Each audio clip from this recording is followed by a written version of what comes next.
शिल्पा शहर की पढ़ी लिखी और होशियार लड़की है, जिसकी शादी उसके पापा के सालों पुराने वादे की वजह से गांव के विकास से हो जाती है। शिल्पा की सास पुराने ख्यालों की होती है। अरे शहर की हो, इसका मतलब ये नहीं कि जो मन आए करोगी। घर के कुछ नियम हैं जो तुम्हें भी मानने पड़ेंगे। हाँ। मम्मी, मुझे रीति रिवाज से कोई दिक्कत नहीं है, पर ऐसे नियम जिनका कोई मतलब ना बने, वो तो गलत है। हाय, देखो तो। अरे घर आए एक दिन पूरा नहीं हुआ और सास से जुबान लड़ाना भी शुरू। नहीं हो, बहू हो, अपनी हद में रहना सीख लो। हाँ। इतने में विकास भी वहां आ जाता है।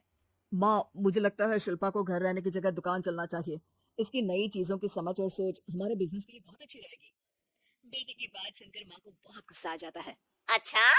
अरे बीवी के आते ही तेरे तो सुर बदल गए। अगर ये दुकान जाने लगी तो गांव में क्या इज्जत रह जाएगी हमारी है। लोग क्या कहेंगे। ये कहीं नहीं जाएंगे बस। हाँ। माँ के आगे और कुछ बोले बिना विकास वहां से चला जाता है और सास शिल्पा को घर के कामों में लगा देती है। उसी रात विकास और शिल्पा साथ बैठकर बातें कर रहे होते हैं। मम्मी ऐसा क्यों सोचती हैं कि औरतें कुछ नहीं कर सकती, और उन्हें लोगों की इतनी चिंता क्यों है? पापा की डेथ के बाद माँ ने दुकान संभालने की कोशिश की थी, पर लोगों ने उल्टी सीधी बातें सुनाकर उनका आत्मविश्वास इतना गिरा दिया कि वो कुछ कर ही नहीं पाई और सोचने लगी कि शायद औरतें ये सब कर ही नहीं सकती। इसलिए उनसे भी नहीं हुआ। लोगों की यही तो दिक्कत है, उन्हें अपने से ज्यादा दूसरे की जिंदगी में स्वाद आता है। वैसे लोग जिनसे डरते हैं ना, उन्हें ही तोड़ने की कोशिश करते हैं। आप फिक्र मत करो, मम्मी की सोच बदलने का तरीका है मेरे पास। और अगले ही दिन से शिल्पा अपनी सास की सोच बदलने और लोग क्या कहेंगे के डर को खत्म करने की जद्दोजहद में जुट जाती है। मम्मी, आपको पता है, गीता बबीता, अरे जिनके ऊपर दंगल फिल्म भी बनी है। मैं फिल्म बिल में नहीं देखती। हाँ। वो हरियाणा की लड़कियां हैं, दोनों रेसलर हैं। उन्होंने जब ये शुरू किया था ना, तो लोगों ने बहुत बातें बनाई, बुरा भला बोला, मजाक भी बनाया, लेकिन उन्होंने ना किसी की सुनी, ना अपने ऊपर से विश्वास खोया और ना ही हार मानी। और देखो आज किस मुकाम पर है। अरे तो ये सब मुझे क्यों सुना रही है। हाँ। नहीं नहीं, बस ऐसे ही, हमें अपने आसपास की खबरें तो रखनी चाहिए ना। ऐसा कहकर शिल्पा अपनी सास को सोच में डालकर वहां से चली जाती है। अब शिल्पा हर दिन दुनिया के अगेंस्ट अपनी हिम्मत से सक्सेसफुल बनने वाली लड़कियों की कहानी अपनी सास को सुनाने लगती है। इसी तरह कुछ समय बीत जाता है। और माँ, आजकल बहुत चुप रहती हो, सब ठीक तो है ना? बस कुछ सोचती रहती हैं, इसीलिए ज्यादा बोल नहीं पाती। ऐसा क्या हुआ माँ?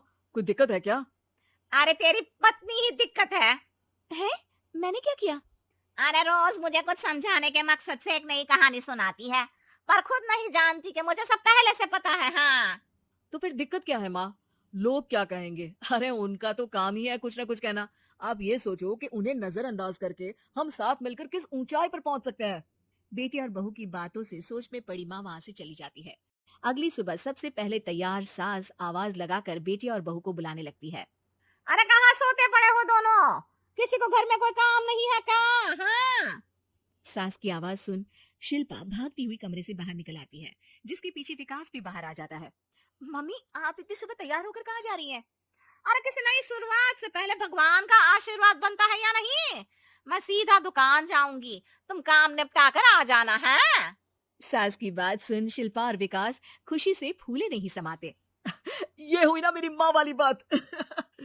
पूरा परिवार मिलकर दुकान पर काम करने लगता है, जिसमें विकास और उसकी माँ दुकान संभालते हैं, तो शिल्पा काम को ऑनलाइन डाल शहर और इंटरनेट का काम संभालने लगती है, जिसे देख गांव में लोगों के बीच गॉसिप शुरू होते देर नहीं लगती। और अब क्या विकास भाई, अकेले काम संभल नहीं रहा था तो नौकर रख लेते। और तो को यहाँ लाने की क्या जरूरत थी। इन्हें घर में जो काम बोलो वो तो सही से करती नहीं। यहाँ आकर तो तुम्हें डुबा ही देंगी। अरे भाई साहब, अगर आपके घर की औरतें सही से काम नहीं करती ना, तो हमें उससे कोई लेना देना नहीं। यहाँ आपकी पंचायत के लिए किसी के पास समय नहीं है। हाँ। करारा जवाब सुन बातें सुनाने आए लोग मुंह लचकाए उल्टे पैर वापस चले जाते हैं। वाह मम्मी, ये तो अब दोबारा कभी भूल कर भी यहाँ नहीं आएंगे। I am so proud of you. अरे बहुत हुआ। हाँ, काम पर लगो चलो। तीनों आपस में काम बांटकर अपने अपने काम पर लग जाते हैं। इसी तरह दिन दिनों के साथ महीने बीतते हैं, जिसमें शिल्पा की पढ़ाई, विकास की मार्केट स्किल और सास की फाइनेंशियल मैनेजमेंट से उनकी दुकान बहुत अच्छा बड़ा बिजनेस बन जाता है, जो गांव के साथ साथ शहर में भी अच्छा खासा मशहूर हो जाता है। अरे सच ही कहते थे तुम दोनों। लोगों का तो काम ही होता है कहना। अब हमें सुनना है या नजरअंदाज करना है वो तो हमारे ऊपर है। हाँ, आपकी शुरुआत में गालियां और आसमान छूने पर तालियां, ऐसे लोगों का तो काम ही है पलटना।